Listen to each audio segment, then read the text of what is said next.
আসসালামু আলাইকুম, hello viewers. আজ যাচ্ছি আমরা করতোয়া নদীতে 0 পয়েন্ট উল্লাপাড়া। করতোয়া নদীর এক পাশে গুচ্ছ গ্রাম এবং অন্য পাশে সাতবেরিয়াটা অনেকটাই প্রাকৃতি দিয়ে ভরা দেখতে পাচ্ছেন। আর নদীর মাঝেই ঘুরতে অনেকটা ভালো লাগে, কারণ পানিতে নৌকা করে পানিতে ঘুরতে অনেকটাই ভালো লাগে এবং অনেকটা আনন্দ লাগে।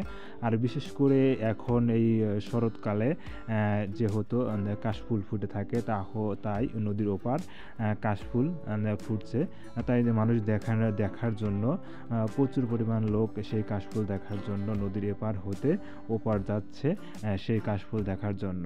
এবং প্রতিদিন সকাল থেকে শুরু করে প্রতিদিন বিকাল সন্ধ্যা পর্যন্ত অনেক মানুষ এই কাশফুল দেখার জন্য যায় এই নদীর পার হয়ে। যাই হোক, ভিডিওটা ভালো লাগলে অবশ্যই লাইক, কমেন্ট, শেয়ার দিয়ে আমাদের উল্লাপাড়া পেজ এবং উল্লাপাড়া ইউটিউব চ্যানেলের সাথেই থাকবেন। আর নতুন ভিডিও পেতে আমাদের উল্লাপাড়া পেজ এবং উল্লাপাড়া ইউটিউব চ্যানেলের সাথেই থাকবেন।